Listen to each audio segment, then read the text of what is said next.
جب نبی صلی اللہ علیہ وسلم نے اس کے قتل کا حکم صادر فرمایا تو کہنے لگا، اے محمد صلی اللہ علیہ وسلم، بچوں کے لیے کون ہے؟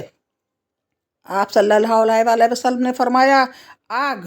اس کے بعد حضرت عاصم بن ثابت انصاری رضی اللہ عنہ نے کہا، اس کے بعد حضرت عاصم بن ثابت انصاری رضی اللہ عنہ نے، اور کہا جاتا ہے کہ حضرت علی رضی اللہ عنہ نے کہا کہ اس کی گردن مار دی جائے۔ جنگی نقطہ نظر سے ان دونوں طاغوتوں کا قتل کیا جانا ضروری تھا، کیونکہ یہ صرف جنگی قیدی نہ تھے بلکہ جدید اصطلاح کے روح سے جنگی مجرم بھی تھے۔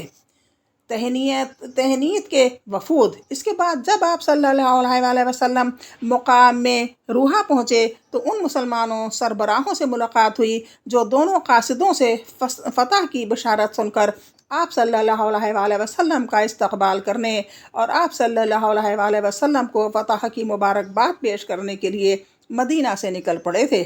جب انہوں نے مبارکباد پیش کی تو حضرت سلمہ بن سلامہ رضی اللہ عنہ نے کہا، آپ لوگ ہمیں کاہے کی مبارکباد دے رہے ہیں؟ ہمارا ٹکراؤ تو خدا کی قسم گنجے سر کے بوڑھوں سے ہوا تھا جو اونٹ جیسے تھے۔ اس پر رسول اللہ صلی اللہ علیہ وسلم نے مسکرا کر فرمایا، بھتیجے، یہی لوگ سربراہ روگان قوم تھے۔ اس کے بعد حضرت اسید بن حضیر رضی اللہ عنہ عرض پرواز ہوئے، یا رسول اللہ علیہ السلام، اللہ کی حمد ہے کہ اس نے آپ کو کامیابی سے ہمکنار کیا اور آپ صلی اللہ علیہ وسلم کی آنکھوں کو ٹھنڈک بخشی۔ بخدا میں یہ سمجھتے ہوئے بدر سے پیچھے نہ رہا تھا کہ آپ کا ٹکراؤ دشمن سے ہوگا۔ میں تو سمجھ رہا تھا کہ بس قافلے کا معاملہ ہے، اور اگر میں یہ سمجھتا کہ دشمن سے سابقہ پڑے گا تو میں پیچھے نہ رہتا۔ رسول اللہ صلی اللہ علیہ وسلم نے فرمایا، سچ کہتے ہو۔ اس کے بعد آپ مدینہ منورہ میں اس طرح مسفر و منصور و داخل ہوئے کہ شہر اور گرد و پیش کے سارے دشمنوں پر آپ کی دھاک بیٹھ چکی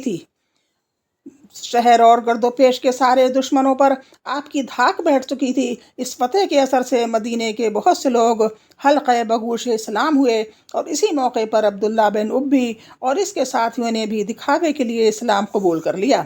آپ صلی اللہ علیہ وسلم کی مدینہ تشریف آوری کے ایک دن بعد قیدیوں کی آمد ہوئی۔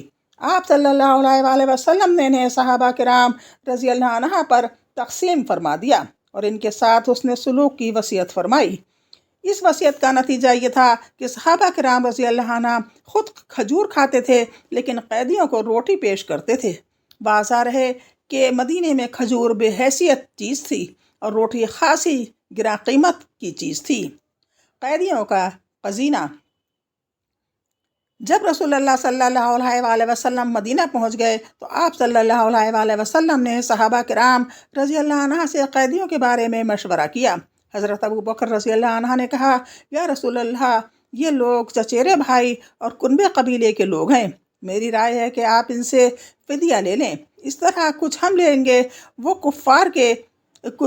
کفار کے خلاف ہماری قوت کا ذریعہ ہوگا، اور یہ بھی متوقع ہے کہ اللہ انہیں ہدایت دے دے اور وہ ہمارے بازو بن جائیں۔ رسول اللہ صلی اللہ علیہ وسلم نے فرمایا، ابن خطاب، تمہاری کیا رائے ہے؟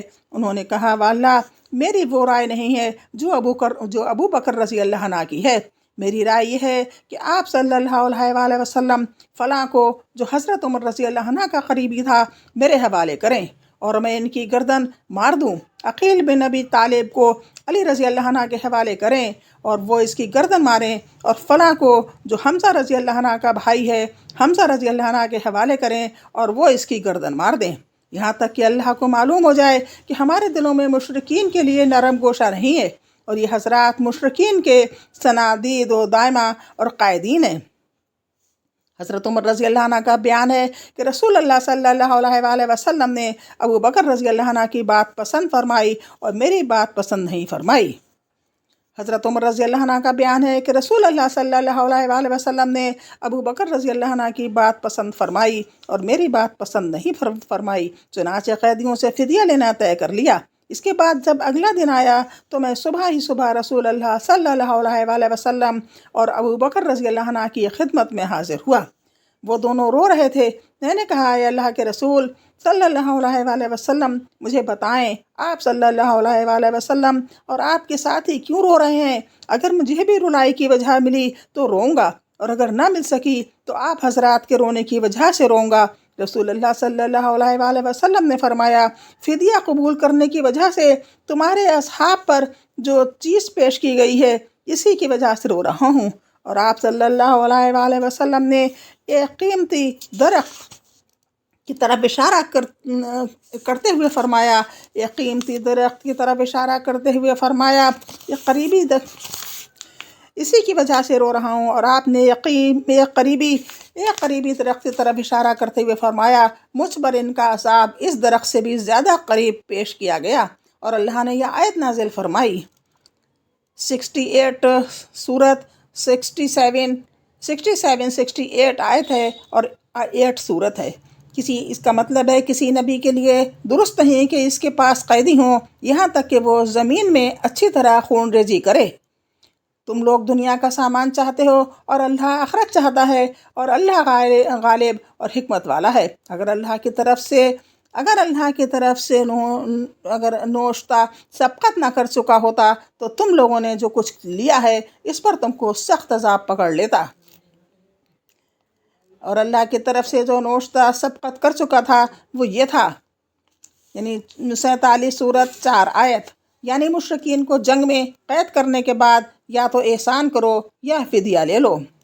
یعنی مشرکین کو جنگ میں قید کرنے کے بعد یا تو احسان کرو یا فدیہ لے لو، چونکہ اس نوشتے میں قیدیوں سے فدیہ لینے کی اجازت دی گئی ہے، اس لیے صحابہ کرام رضی اللہ عنہ کو قبول فدیہ پر یہ عذاب نہیں دیا گیا، بلکہ صرف عتاب کیا گیا، اور عتاب بھی اس لیے کیا گیا کہ انہوں نے کفار کو اچھی طرح کچلنے سے پہلے قیدی بنا لیا تھا، اور اسی لیے بھی کہ انہوں نے ایسے مجرمین جنگ سے فدیہ لینا قبول کر لیا تھا جو صرف جنگی قیدی نہ تھے، بلکہ جنگ کے ایسے اکابر مجرمین تھے جنہیں جدید قانون میں بھی مقدمہ چلائے بغیر نہیں چھوڑتا، اور جن کے متعلق مقدمہ کا فیصلہ عموماً سزائے موت یا عمر قید کی صورت میں نمودار ہوتا ہے۔ بہرحال چونکہ حضرت ابوبکر رضی اللہ عنہ کی رائے کے مطابق معاملہ طے ہو چکا تھا، اسی لیے مشرکین سے فدیہ لے لیا گیا۔ فدیہ کی مقدار 4000 اور 3000 درہم سے لے کر 1000 درہم تک تھی۔ اہل مکہ لکھنا پڑھنا بھی جانتے تھے، جبکہ اہل مدینہ لکھنے پڑھنے سے واقف نہ تھے، اس لیے یہ بھی طے کیا گیا کہ جس کے پاس فدیہ نہ ہو وہ مدینے کے 10 بچوں کو لکھنا پڑھنا سکھا دے۔ جب یہ بچے اچھی طرح سیکھ جائیں تو یہی اس کا فدیہ ہوگا۔ رسول اللہ صلی اللہ علیہ وآلہ وسلم نے کئی قیدیوں پر احسان بھی فرمایا اور انہیں فدیہ لیے بغیر رہا کر دیا۔ اس فہرست میں مطلب بن حنطب، سیفی بن ابی رفع اور ابو عزا حجمی کے نام آتے ہیں۔ آخر الذکر کو آئندہ جنگ احد میں قید اور قتل کیا گیا۔ آپ نے اپنے داماد ابو العاص کو بھی اس شرط پر بلا فدیہ چھوڑ دیا کہ وہ حضرت زینب رضی اللہ عنہ کی راہ نہ روکیں گے۔ اس کی وجہ یہ ہوئی کہ حضرت زینب رضی اللہ عنہ نے ابو العاص کے فدیے میں کچھ مال بھیجا تھا، جس میں ایک ہار بھی تھا۔ یہ ہار در حقیقت حضرت خدیجہ رضی اللہ عنہ کا تھا، اور جب انہوں نے حضرت زینب رضی اللہ عنہ کو ابو العاص کے پاس رخصت کیا تھا تو یہ ہار انہیں دے دیا تھا۔ رسول اللہ صلی اللہ علیہ وآلہ وسلم نے اسے دیکھا تو آپ صلی اللہ علیہ وآلہ وسلم پر بڑی رقت طاری ہو گئی، اور آپ صلی اللہ علیہ وآلہ وسلم نے صحابہ کرام رضی اللہ عنہ سے اجازت چاہی کہ ابو العاص کو چھوڑ دیں۔ صحابہ نے اسے بصر و چشم قبول کر لیا، اور رسول اللہ صلی اللہ علیہ وآلہ وسلم نے ابو العاص کو اس شرط پر چھوڑ دیا کہ وہ حضرت زینب رضی اللہ عنہ کی راہ چھوڑ دیں گے۔ چنانچہ حضرت ابو العاص نے ان کا راستہ چھوڑ دیا اور حضرت زینب رضی اللہ عنہ نے ہجرت فرمائی۔ رسول اللہ صلی اللہ علیہ وآلہ وسلم نے حضرت زید بن حارثہ اور ایک انصاری صحابی کو بھیج دیا کہ تم دونوں بطن یا جج میں رہنا، جب زینب رضی اللہ عنہ تمہارے پاس سے گزریں تو ساتھ ہو لینا۔ یہ دونوں حضرات تشریف لے گئے اور حضرت زینب رضی اللہ عنہ کو ساتھ لے کر مدینہ واپس آئے۔ حضرت زینب رضی اللہ عنہ کی ہجرت کا واقعہ بڑا طویل اور المناک ہے۔